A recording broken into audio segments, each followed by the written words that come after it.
Shauna from Just Try to Be Nice, and this right here is probably my favorite spot in the whole house.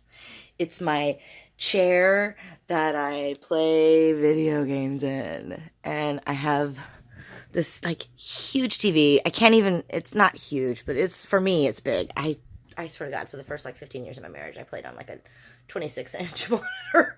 So I upgraded and got this nice big TV, which let me tell you, playing video games on a bigger TV really does make a difference.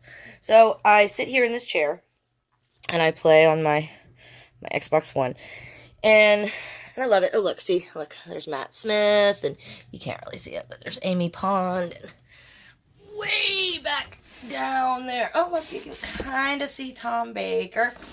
So it's like all my favorite stuff is right here.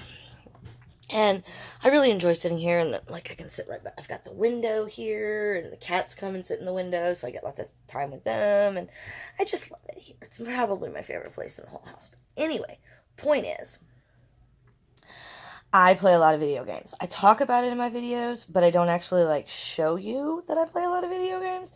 So I wanted to do a quick video that explains to you about my video game love. Now, I love Fallout. Fallout 3 is probably my favorite. Fallout 4 was a little okay, but couldn't really get into that Institute crap. But right now, I'm playing a game that is called 7 Days to Die.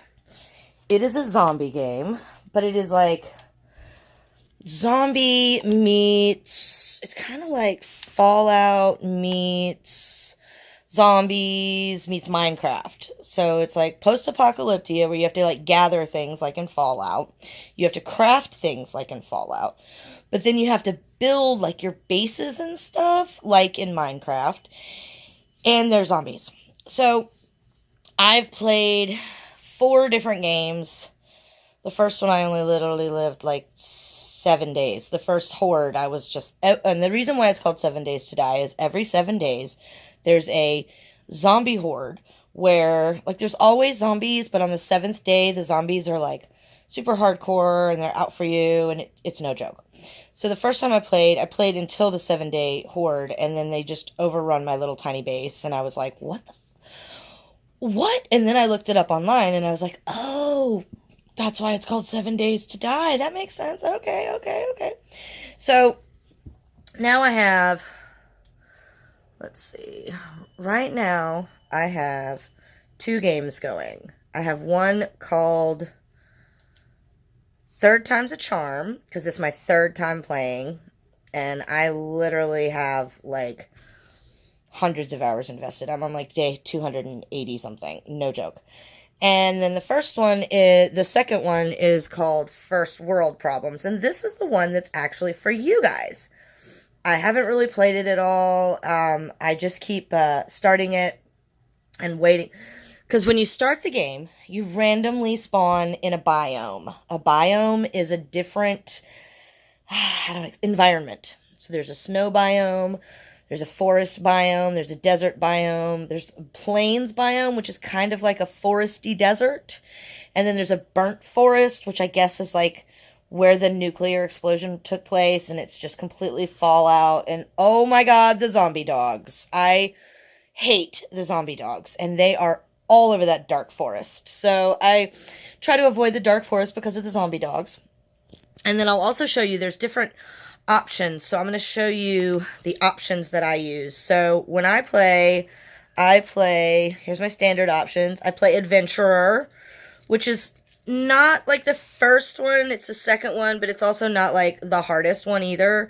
And then my zombies never run, because you can have the zombies where they run at night, and oh my god, they run like fast, and it stresses me out. It like raises my anxiety. I already have a hard time fighting the zombies even when they don't run, so I just like don't like it when they run. Now, that being said, zombie dogs run and feral zombies run even when you turn on no zombies, and even when you turn on never run.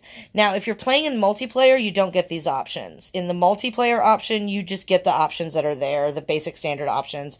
But if you're playing in creative or on your own, you can set these options. And I played a game for almost 127 days in the multiplayer. Now, here's what I ran into. In the multiplayer, there's a lot of nice people, but for the most part, it's people that are like Negan. People that like kill you and take your stuff. And I just got tired of dealing with that. Like, I'd build a giant base and I'd keep myself safe, and then someone would come along and for no reason at all, like, sabotage my base and let zombies in. And I was just like, you know what? Fuck people. I don't want to deal with people anymore because people are assholes. So I play on my own. I don't play with anybody else. I play in the one where you're not on multiplayer. Now, enemy aggression is another one where you can change it to where they're, like, super aggressive, where they're, like, feral and they run all the time. Feral means zombies are very aggressive, can sense you even through walls at night. Whereas normal, it's like zombies from The Walking Dead, alright? Like, unless you make a lot of noise, or you're, like, burning a furnace, or, you know, you're making, you know, like, if you're carrying meat or something, they'll smell you. But otherwise, if you just, like, duck down and hide, the horde will walk past you, except on horde night, and you're safe. And the daylight length is how long the day lasts. Now, you can make a day last 16 hours, 14 hours, 12 hours. I like to make the day last as long as possible, and that way my horde nights are not as long. Now, we're going to go to modded options. Now, the modded options are, this is when you die, you can drop your backpack, or you can drop your tool belt. Tool belt is the 6 items at the bottom of the screen that you're carrying, like your gun and your ammo and your water and your food. That's the tool belt. Now, I do backpack only, but you can also do, like, everything. Like, you lose everything. You die and you just lose it all. But then you lose all your clothes, and you lose, like, everything. Your miner's helmet and everything, so I don't like that. That's annoying. But backpack only, you die, and then you get a little blue icon on your map where your backpack is, and you go back and you get your stuff. Or you decide, I didn't really have anything important in my backpack, so I'm not even going to go back for it.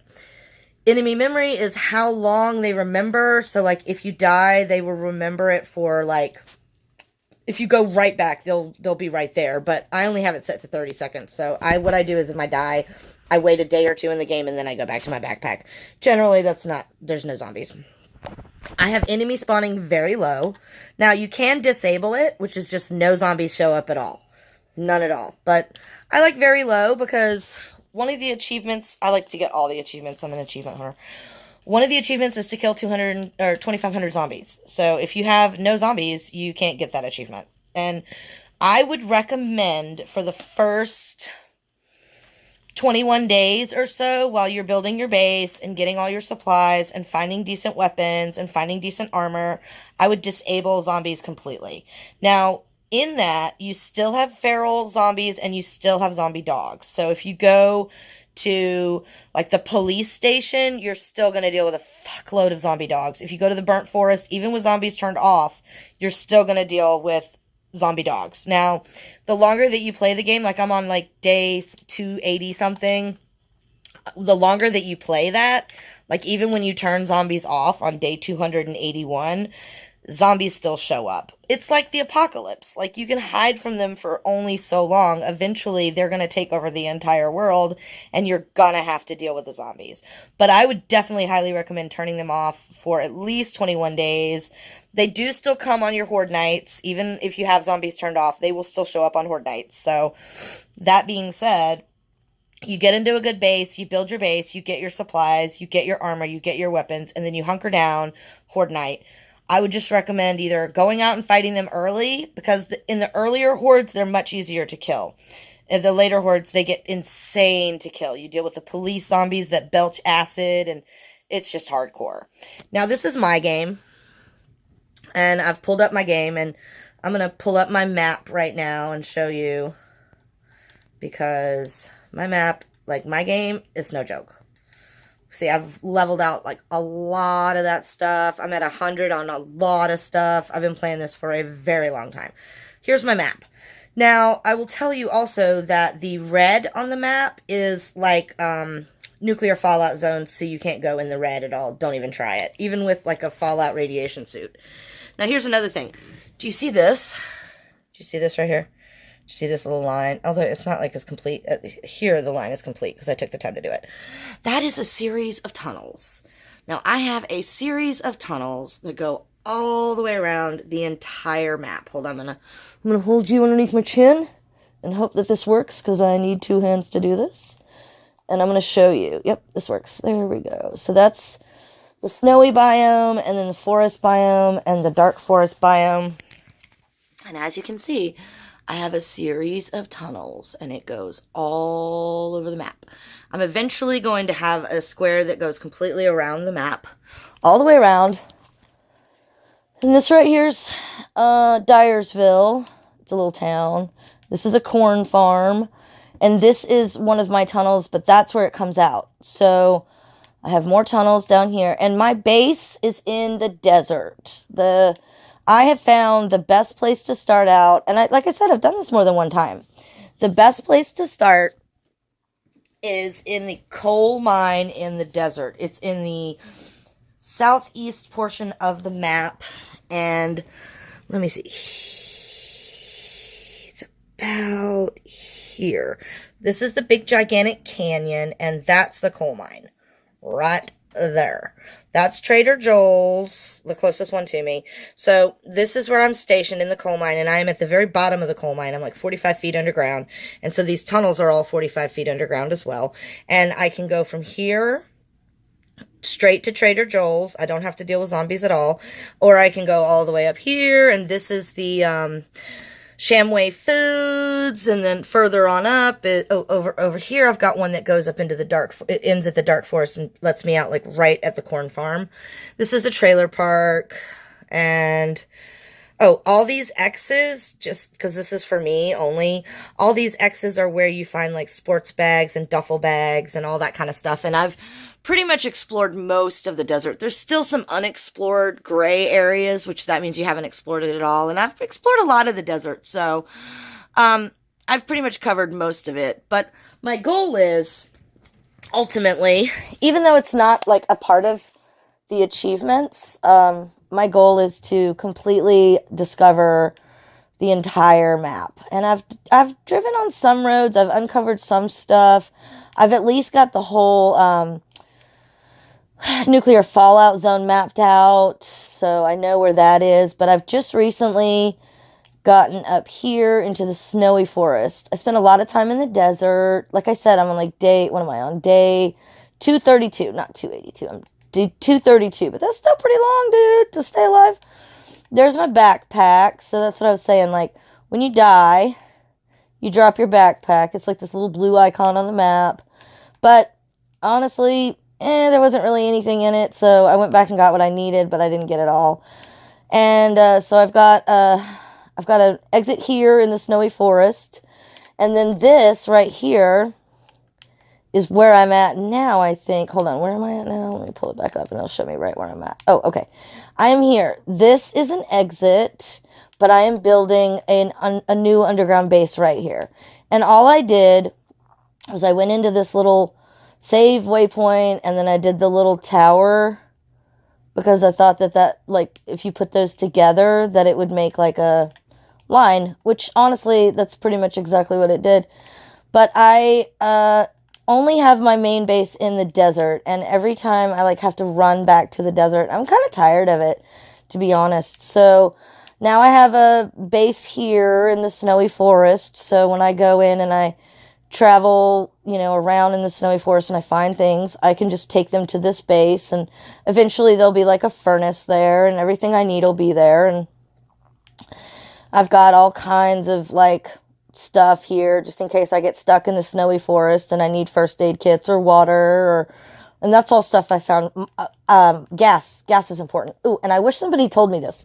Okay, so when you're mining in the coal mine, you will find something called oil shale. It's like SHEL. And I thought that it was fuel for like the campfires in the furnace, so that's what I was using it for in the beginning. But the best thing to do with that is to save it, and then when you get a chemistry station, you can make your own gas. Now, the way that I've built my intricate system of tunnels, excuse me, is an auger. Get an auger as soon as you can. You want to open up your secret stash with your Trader Joel's. There's a 3-place with secret stash, and you want to open that up as soon as you can. But you have to build up your bartering. So the best way to do that is to just sell him everything.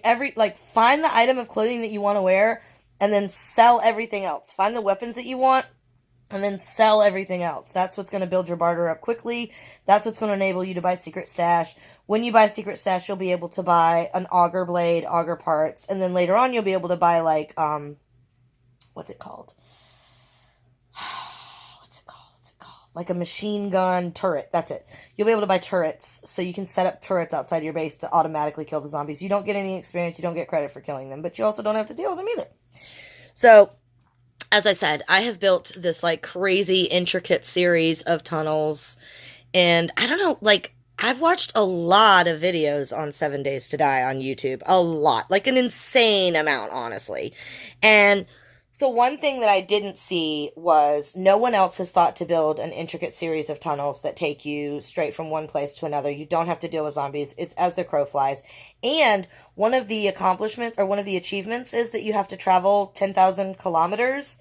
So one of the things that I do is if it's a horde night, I don't want to fight them because I'm on day 233 or whatever. They're crazy. Like, I would die. So I just run back and forth, back and forth, back and forth, back and forth, back and forth in my tunnels. I gather supplies, and I build up my traveled kilometers. So let me show you where I'm at on that, just so you'll know. Because I worked really hard. Let's see. Here we go. I've already traveled 716.55. And I don't think it's 10,000. I think it's 1,000. Zombie kills are at 790. I need that to be at 200 or 2,500. And I need that to be at 1,000.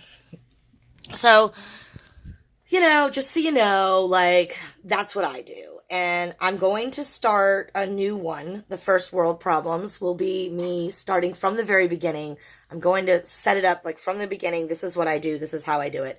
But this one I've been playing for a while, and I just wanted to show you, like, this is where you should be. Like, you should have a serious base set up where you have everything that you need. You should also have a series of intricate tunnels that gets you from one place to another without having to deal with zombie dogs. And you should have a base in every biome. So there should be a base in the snowy forest, there should be a base in the desert, a base in the plains, a base in the forest, and a base in the burnt forest. So that way you don't have to run all the way from the snowy forest to the desert to drop off all your supplies and get more gas and stuff. You just go to your base there, and then you decide, like, okay, I'm going to spend the next 10 days in the snowy forest. I'm going to explore every location. And that's another thing I do is I want to uncover every part of the map, and I want to explore every single point of interest. I'm cataloging, like, the Wild West town. I've cataloged, like, every single location. There's a bank, there's a saloon, there's a general store, and in that general store, there's a cooler, and there's a trash can, and a pile of garbage, and a dead corpse. So that I will know later on, when I go back to Wild West town, the third house to the left has nothing in it. Don't even waste your time. Just go to the second house, first house, fourth house, skip the third. So I'm kind of a little obsessive about this game, and I just wanted to share that with you guys. I love you guys. You're like my best friends, and a big part of me plays video games, and I felt like I should let you in on that secret now. I play video games. I am 37, married for 18 years, have 3 children, 4 if you count the one I gave up for adoption, and I play video games. Hi, my name's Shauna, and I'm a video gameaholic. I hope you guys enjoyed my video, and if you do, comment. If you have any questions or anything like that, comment, please. I would love to talk to people about this game, and I will talk to you guys later. Mwah, bye! Oh, and check out how cool I am. I've got my armor, mining helmet. You gotta have a mining helmet if you're going into the mine. Do not even bother going until you have one, because it is pitch black dark. You literally cannot see your head in front of your face. So, I'll talk to you later. Bye, guys!